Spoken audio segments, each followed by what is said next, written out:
បាទសូមគ្រប់ជំរាបសួរទៅដល់បងប្អូនទាំងអស់គ្នានៅក្នុងវីដេអូថ្មីរបស់ខ្ញុំថ្ងៃនេះនឹងបង្ហាញប្រវត្តិនៃបទចម្រៀងមួយបទទៀតដែលបទចម្រៀងនេះគឺនឹកទៅដល់ក្តាមខ្យងនៅរដូវភ្លៀងធ្លាក់ដែលបទនេះមានចំណងជើងថាខ្យល់ក្តក់ប៉ុន្តែបទនេះប្រកបទៅដោយន័យធៀបមួយចំនួនអញ្ចឹងដើម្បីចង់ដឹងថាបទនេះមានអត្ថន័យម៉េចឥឡូវតាមអានស្ដាប់ជាមួយខ្ញុំបន្តិចសិនដល់còn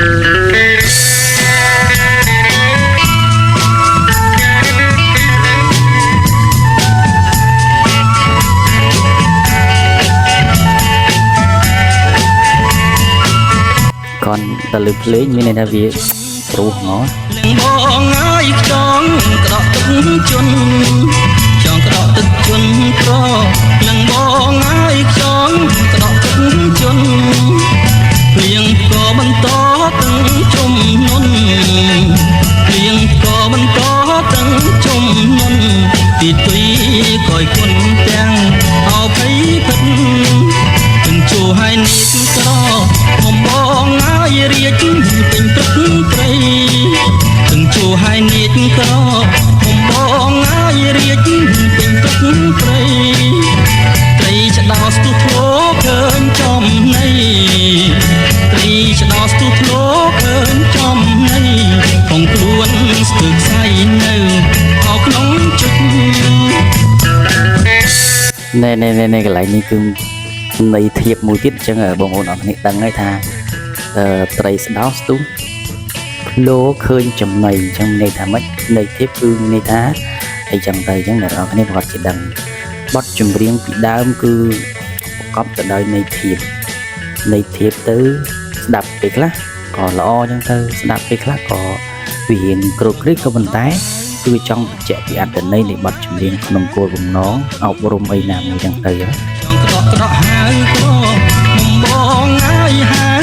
រកទឹកព្រៀងកងកាចេញវាលហើយស្រែកច្រៀងកងកាចេញវាលហើយស្រែកច្រៀងណែទៀងសំឡឹងទាំងទីស្រមៃបងហៅឆ្លងព្រែកសំខ្លាញ់ចិត្តណាយជួបគុំឬស័យបងហៅឆ្លងព្រែកសំខ្លាញ់ចិត្តណាយជួបគុំឬស័យឃើញទំពាំងមុំអាយទូដីឃើញទំពាំងមុំអាយទូដីស្រាំងតិចបងភ័យហែអស់ហួងទៅ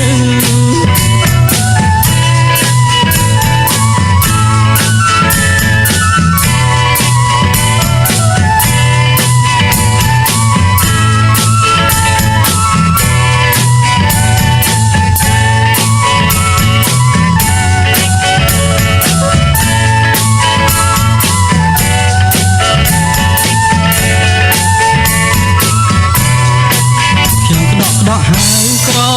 មុំបងអើយហៅរកទឹកព្រៀងខ្យងក្តកហៅក្រមុំបងអើយហៅរកទឹកព្រៀងមួយឃ្លាចុងក្រោយនេះគឺមានអត្ថន័យតែអញ្ចឹងន័យថាដូចយើងនិយាយពីន័យធៀបតែដូចជាមួយនឹងសម្រស់ដែលចង់ចែកទៅនារីម្នាក់អញ្ចឹងណាវាអត់អាចមានវាជ្រៅពេកដូចពួកអីវាអត្ថន័យជាជ្រៅពេកក្នុងន័យបទចម្រៀងចូលបទចម្រៀងមួយបែកក្អមអូនហើយអញ្ចឹងបន្ទាប់ពីបងប្អូនបានស្ដាប់នៅបទចម្រៀងបន្តិចនេះហើយឥឡូវនេះចង់ដឹងថាប្រវត្តិនៃបទចម្រៀងនេះប្រសូតចេញពីស្នាដៃរបស់កវីរូបណាហើយហេតុអ្វីបានជាកវីនិពន្ធរូបនោះតាក់តែងបទចម្រៀងនេះក្នុងគោលបំណងជាន័យធៀបដូចម្ដេចហើយបទចម្រៀងមួយបទនេះគឺជាបទចម្រៀងមួយដែលធ្វើឲ្យយើងនឹកស្រណោះក្តាមខ្យងកាលនៅទូចនៅពេលដែលយើងរកចង់ដឹងលម្អិតប្រវត្តិនៃបទនេះយ៉ាងណាទៅតាមដានស្ដាប់ពីការបកស្រាយលម្អិតរបស់បងសេងតារាដូចតទៅជាមួយខ្ញុំបាទសូមជម្រាបសួរលោកតាលោកយាយលោកពូអ្នកមីងនិងបងប្អូនទស្សនិកជនទាំងអស់ជាទីរាប់អានបាទនៅសប្តាហ៍នេះខ្ញុំបាទសេងតារាវិលមកវិញទៀតហើយលើកយកបទអ្វីមកដែរបាទនៅសប្តាហ៍នេះខ្ញុំបានជ្រើសរើសនៅបទចម្រៀងមួយបទមកបង្ហាញជូនជាបន្តបទនេះមានចំណងជើងពិតពីដើមមកថាខ្យងក្តក់ bạn bị đám xong cái đó បាទ chơi cái đó ấy ចេះដែរទេបង sạ mình thì mới lừa anh sạ thì mới ដូចថា ខ្ញុំក្តោតលឺទេរៀនដល់ពីទួយអត់លឺបាទក្តោតទីមើលអ្នកខ្លះក្តោតលឺខ្លាំងណាស់អានេះហៅសំណក់ហើយមើលកាមេរ៉ាមានអ្នកចេះក្តោតទីមើលចេះអត់មានអ្នកចេះអរគុណបាទអញ្ចឹងមានន័យថាបងប្អូនយើងប្រហែលជាមានការច្រឡំចំណងជើងបទចម្រៀងនេះមួយចំនួន តាមពិតគាត់អត់ច្រឡំគាត់ថាគេបន្ថែម2ម៉ាត់ទៀតថ្ងៃនេះគេដាក់ខ្យងក្តក់ទឹកជន់ ថែមទឹកជន់ បាទ ពោះក្បាលបទចម្រៀងអញ្ចឹងមែន បាទក្បាលតែគាត់ថាថែម2ម៉ាត់ហ្នឹងក៏វាមិនខុសឆ្ងាយប្រហែលដែរហើយដាក់ទៅវាឲ្យបងប្អូនដឹងថាខ្យងក្តក់ហ្នឹងវាតែតែមានទឹកជន់ណា ឧស្សាហ៍ដល់ហើយអរគុណច្រើនពេលដែលបងប្អូនប្រជាពលរដ្ឋខ្មែរយើងគាត់ព្យួរស្រែដាស់ដីសាព្រោះអីអញ្ចឹងណា បាទ សម័យលើមិនសូវមានទេមកពីដើមហ្មងខ្យងអូដៃចាប់ខ្យងចាប់ក្តារ ហ្នឹងខ្យងខែប្រាំង ហ្នឹងហើយ ខ្យងខែប្រាំងចេះក្តក់ដូចខ្យងខែភាសាឯង ហេតុអីបងប្អូនលើកយកបទចម្រៀងនេះមក បាទខ្ញុំលើកបទហ្នឹងមកដោយសារឥឡូវហ្នឹងវាយើងស្ថិតក្នុងរដូវវស្សាហើយទឹកហ្នឹងក៏កំពុងជន់ផង បាទបងប្អូនយើងនៅខេត្តមួយចំនួនហ្នឹងកំពុងជួបវិបត្តិគ្រោះ បាទបាទអញ្ចឹងហើយបានជាពេលណាដែលខ្ញុំលឺបទហ្នឹងចេះនឹកឃើញរដូវវស្សាហ្នឹងឯងតែទឹកវាជន់តាមដងព្រែកតាមទន្លេតាមបឹងទៅណាហើយនឹកឃើញរដូវបនភ្ជុំបិណ្ឌផងទឹកកំពុងឡើងហើយអញ្ចឹងនឹកផ្ទះផងយកបទហ្នឹងមកនិយាយបដ ாய் ទៅព្រោះថាពេលដែលលឺបទហ្នឹងចេះនឹកឃើញអនុស្សាវរីយ៍ពីក្មេងបងពេលទឹកជន់ឡើងមកគឺធ្លាប់ហែលទឹកឆ្លងព្រែកទៅរាវខ្យងរាវក្តាមហ្នឹងបាទអញ្ចឹងហើយឲ្យតែលឺបទហ្នឹងចេះនឹកឃើញកាលនេះកាលប្រជុំហ៎ ចឹងបាទលើនេះបទនេះមកបង្ហាញបងប្អូនទាំងអស់ឲ្យនៅឃើញអនុស្សាវរីយ៍ពីក្មេងដូចខ្ញុំដែរបាទបាទហើយcònតែលើចំណងជឿនបងប្អូនក៏ដឹងដែរថាបទនេះជាសំនៀងរបស់អធិរាជសម្លេងមាសស៊ីនស៊ីសមុទ្រប្រគំជាចង្វាក់សារ៉ាវ៉ាន់ណាបងបាទអាចរាំបានណា បាទបទនេះថតជាថាសនៅអំឡុងឆ្នាំ 1969 បាទ ហើយគឺជាស្នាដៃដ៏វិសេសវិសាលមួយរបស់កវីយើងមួយរូប ដែលជាម្ចាស់ស្នាដៃនិពន្ធបទនិស័យកម្មព្រះមោគលានបទកំរងភូមិថ្កុលណាគឺកវីស្វាយសំអឿបាទ គាត់នៅស្រុកណាដែរ តាមដែលខ្ញុំជួបភរិយាគាត់ថាគាត់កើតនៅភ្នំពេញទេ បាទ ហើយដល់ពេលគាត់ចូលប្រឡូក្នុងការតែងនិពន្ធនេះទៅគាត់ទៅរស់នៅតាមជីក្រុងណា បាទ អញ្ចឹងអនុស្សាវរីយ៍របស់គាត់ហ្នឹងប្រហែលជាធ្លាប់ថាជាប់ដិតដាមជាមួយអ្នកស្រែចម្ការ ដូចជាគាត់ជាច្រើន បាទហើយគាត់ជួយចិត្តចិញ្ចឹមគួរស្វ័យអឿបាទមានបទមួយនោះគាត់តែងប្រពន្ធគាត់ណា បាទ ពេលប្រពន្ធគាត់ក្រោកយឺតគាត់តែងបានបទស្រីស្រអែមាសបងហើយសូរិយារះហើយអូនហើយក្រោកឡើងប្រពន្ធគាត់ដេញយឺតតែមួយថ្ងៃគាត់តែងបទហ្នឹងឲ្យបាយមន់ទាជ្រូកយើងឲ្យស្មៅចំបើងគូក្របីហ្នឹងអូបកាយណាគាត់ប្រើបកាយប្រើពាក្យពេចន៍តាមស្រុកខ្សែចំការណាបាទ អញ្ចឹងបទនេះលោកស្វាយសំអឿនិពន្ធបានល្អណាស់ហើយដែលមានលោកស៊ីនស៊ីសមុទ្រជាអ្នកបកស្រាយតាមរយៈស្នាដៃរបស់គាត់ហើយមានលោកគ្រូកម្ពុជាសាស្ត្រាចារ្យបទភ្លេងមេប៊ុនជាអ្នកសម្រួលតន្ត្រីបាទហើយដូចខ្ញុំធ្លាប់លើកឡើងហើយថាលោកស្វាយសំអឿមានហៅថាតសញ្ញាណពីរយ៉ាងធំធំគាត់បកកែទី1គឺបកការនិពន្ធចម្រៀងប្រើនៅក្នុងសាសនាណា បាទប្រើរាជស័ព្ទធម៌អាបាលីបកូណា ហ្នឹងហើយបាទពាក្យបាលីសំស្ក្រឹតហ្នឹងគាត់បកកាយយកបញ្ចូលក្នុងបទចម្រៀងរបស់គាត់មែនទែនដូចជាបទនិស័យកម្មព្រះមោគលាននេះណាជនណាសម្លាប់មេដាបិតាទទួលទោសាដែលមានឈ្មោះថាអនន្តរិយកម្មហើយមួយទៀតគឺគាត់ចូលចិត្តប្រើពាក្យរាជស័ព្ទបាទវាំងហ្នឹងណាបាទដូចជាបទពេលអូនឃ្លាទៅបទក្បូនកាកីខ្ញុំម្ចាស់សំពះព្រះបាទទាសូមស្ដេចហេដ្ឋាត្រាប្រណីហើយលឺទៀនសៃណានៃយងចិត្តពាក្យក្នុងវាំងហ្នឹងគាត់បកកាយប្រើណា តែនសៃណាប្រហែលតែក្រែ ក្រែបាទដល់ពេលហើយគាត់ចូលចិត្តបកកែប្រើពាក្យអញ្ចឹងដោយសារចម្រៀងរបស់គាត់ភាគច្រើននិពន្ធមកចូលក្នុងភាពយន្តបុរាណគេមានស្ដេចមានអីយើងគាត់និពន្ធស្របតាមខ្លឹមសារភាពយន្តបាទហើយដល់ពេលអញ្ចឹងគាត់មិនត្រូវរកពាក្យណាដែលតាក់ទងនឹងស្ដេច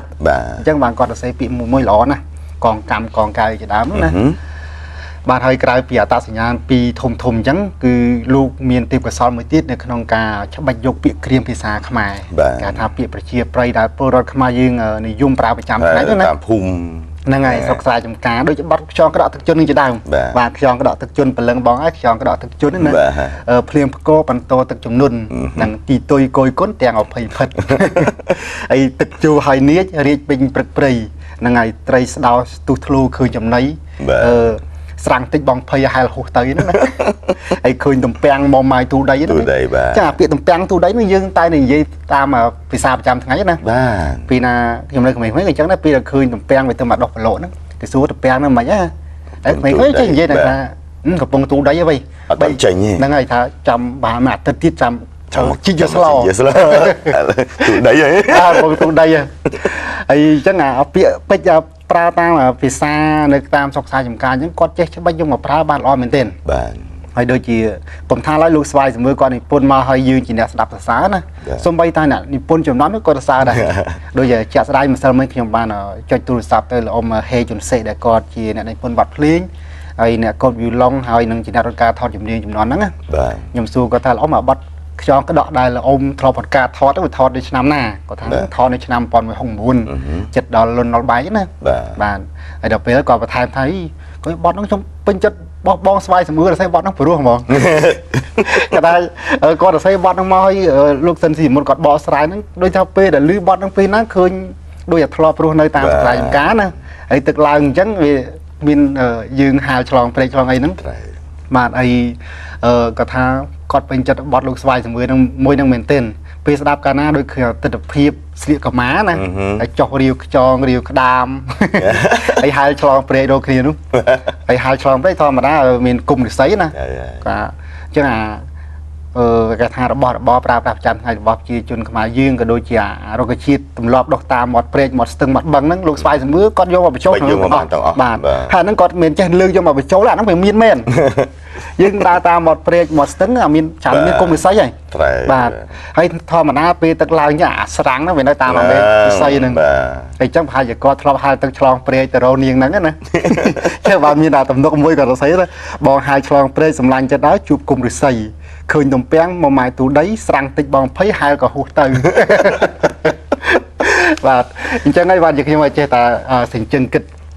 ថាមានអ្នកនិពន្ធពីរូបដែលខ្ញុំចូលចិត្តគាត់និពន្ធមកស្របនឹងអាជីវភាពរបស់ខ្ញុំស្របនៅពីក្មេងណា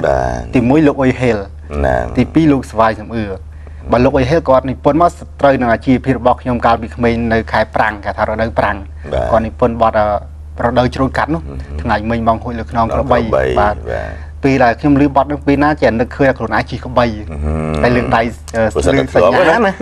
នឹងគឺសិតតែជាកន្លឹះដែលធ្វើឲ្យបងអូនដាក់ទាំងកាយដាក់ទាំងចិត្តដាក់ទាំងពេលវេលាសម្រាប់ធ្វើការស្រាវជ្រាវរហូតមកដល់ពេលបច្ចុប្បន្នចឹងអនុស្សាវរីយ៍ពីក្មេងដែលគាត់ស្អីជាចម្រៀងមកហ្នឹងបាទយើងកាត់អត់តចំនួនហ្នឹងមែនតែចម្រៀងគាត់និពន្ធមកត្រូវគ្រប់សម័យកាលបាទសូម្បីកាលក្រោយពេលនឹកឃើញអាបទហ្នឹងពេលណាចេះស្ដាប់អុយហេលបកែមិនដឹងរឿងមុនហ្នឹងហើយអញ្ចឹងលោកអុយហេលក៏និពន្ធមកវាត្រូវនឹងអនុស្សាវរីយ៍របស់ខ្ញុំនៅក្នុងរដូវប្រាំងណាហើយដល់ពេលលោកស្វាយសម្ងឿរនិពន្ធមកត្រូវនឹងរដូវវស្សាហើយខ្ញុំធ្លាប់រស់នៅស្រុកខ្សែចំការដែរត្រូវហើយព្រោះនៅខេត្តរបស់បងអូនខេត្តនេះចេះទឹកដូចមហាសាគរអញ្ចឹងហ្នឹងហើយផ្ទះខ្ញុំនៅខាងភូមិជំនីឃុំកំពង់រៀបស្រុកបៃកបាខេត្តតាកែវហ្នឹងនៅជាប់មាត់ស្ទឹងតាកែវហ្នឹងហើយនៅខាងជើងផ្ទះខ្ញុំវាមានព្រែកមួយពីដើមណាអញ្ចឹងកាលពីក្មេងណាឡើងឲ្យទឹកឡើងអញ្ចឹងវាហែទឹកពីបមាត់ព្រែកនោះអញ្ចឹងនាំគ្នាហៅឆ្លងព្រែកទៅមកទៅហើយតោងមេរិស័យរាវក្តាមរាវខ្យងណាហ្នឹងហើយរាវក្តាមរាវខ្យងចាប់ក្រុមហ្នឹងហើយអញ្ចឹងបានខ្ញុំថាលោកស្វាយសម្ងឿរនិពន្ធមកត្រូវនឹងរដូវវស្សានៃជីវិតរបស់ខ្ញុំហើយលោកអ៊ុយហេលនិពន្ធមកត្រូវនឹងរដូវប្រាំងហ្នឹងហើយអញ្ចឹងឲ្យតែពេលណាឮបទខ្យងក្តក់នេះទី1គឺនឹកឃើញពេលទឹកឡើងផងទី2នឹកឃើញរដូវបនភ្ជុំប៉ុណ្្នឹងឲ្យតែបនរដូវភ្ជុំប៉ុណ្មកដល់អាបានទៅស្រុកណាហ្នឹងហើយបាទអញ្ចឹងនេះគេហៅថាជាទីកសលរបស់កវីនិពន្ធយើងនិពន្ធមកគឺមិនត្រឹមតែត្រូវនឹងសម័យកាលដែលលោករស់នៅទេគឺត្រូវនឹងជីវិតប្រជាពលរដ្ឋខ្មែរយើងគ្រប់សម័យកាលទាំងអ្នកនៅក្នុងសម័យនោះនិងអ្នកកើតក្រោយសម័យនឹងផងបាទព្រោះថាបទនេះគឺត្រូវនឹងជីវភាពរបស់ប្រជាពលរដ្ឋខ្មែរយើងណាពិសេសគឺអ្នកស្រែចម្ការត្រូវច្រើនជាងអ្នកក្រុងណាគឺស្ដាប់បទនេះចេះនឹកឃើញពីក្មេងធ្លាប់អញ្ចឹងមែនណាហ្នឹងហើយគ្រាន់តែមិនធ្លាប់ស្រាំងតិចដោយលោកស្វាយសម្ងឿរទេបាទហើយយើងឃើញថាលោកស្វាយសម្ងឿរបកកែណាការដកស្រង់ពាក្យពេចន៍ក្រៀមភាសាប្រជាប្រិយខ្មែរយើងយកមកប្រើហើយដូចជាពាក្យជុចហ្នឹងយកមកប្រើក្នុងទំនុកច្រៀងរបស់គាត់ហើយពាក្យខ្យងក្តក់ ហើយកង្កែបចេញវាលស្រែកច្រៀងណាបាទគេអបាទសបាយនោះ ត្រូវហើយ តែទីទុយឲ្យភ័យផិតព្រោះថាអត់មានក្តាមស៊ី អូហើយ ហើយពាក្យតំពាំងទូដីឬស័យបាយគុំឯលោកស្វាយសម្មើយើងមកប្រើបាទគឺស្របនឹងជាភាពអ្នកតលីអ្នកតលីអ្នកស្ទឹងអ្នកនៅតាមមាត់ព្រែកនេះគឺត្រូវណាស់ បឹងបួរដល់ច្រឡងដងអូស្ទឹងផែកណា បាទ សិតតែមានគុំរិស័យ បាទហើយមួយទៀតយើងធ្លាប់លឺរៀមច្បងមួយចំនួនដែលធ្លាប់គាត់ចិត្តដិតជាមួយលោកស៊ីនស៊ីសមុទ្រណា បាទ ពេលដែលគេចលិះលោកស៊ីនស៊ីសមុទ្រចេញពីប៉ុលពតឆ្នាំ75ហ្នឹងហើយ7 10មេសា75ហ្នឹងគេចលិះទៅតាមផ្លូវជាតិ1ទៅខាងវត្តចម្ប៉ាព្រៃឯងគាត់ទឺតំណឹង បាទ ព្រោះកាលនោះជាជនមិនកកកុញគ្នាទៅចេញពីពេញទៅអញ្ចឹងជាប់តំណឹងទៅដល់ពេលល្ងាចឡើងគាត់អបសុកពីកាលនោះគាត់យកឡានទៅមួយ បាទ ហើយអញ្ចឹងទៅគាត់ល្ងាចឡើងគាត់ចាក់បាត់ខ្យល់ក្តក់ហ្នឹងឡានដេកម្នាក់ឯងស្ងៀមស្ងាត់ណា បាទ គាត់មិនដឹងជាមានអារម្មណ៍យ៉ាងម៉េចគាត់នឹកឃើញតែបាត់ខ្យល់ក្តក់ទឹកជន់ហ្នឹងជី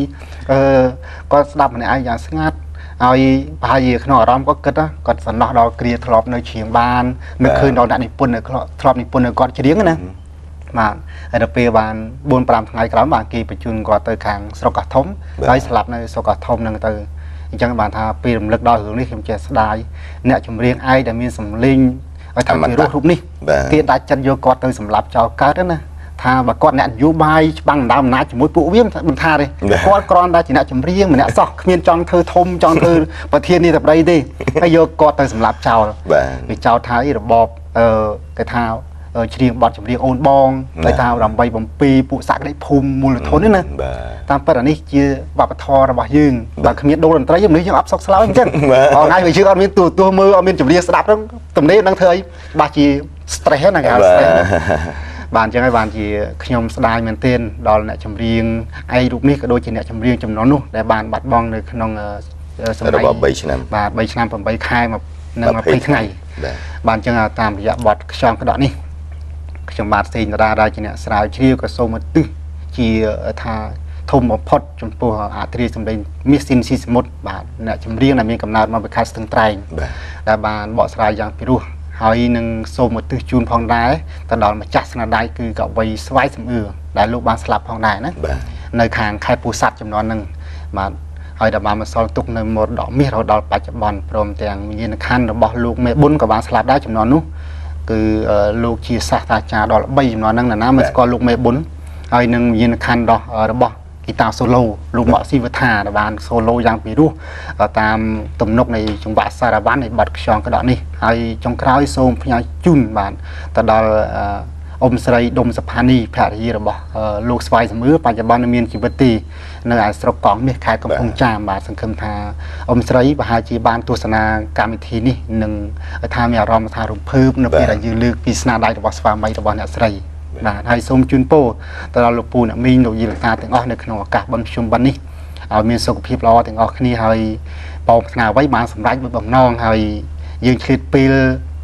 ពិសេសបងប្អូនយុវវ័យណាឆ្លៀតពេលមួយថ្ងៃបាទថ្ងៃប្រជុំធំហ្នឹងបើយើងមិនអាច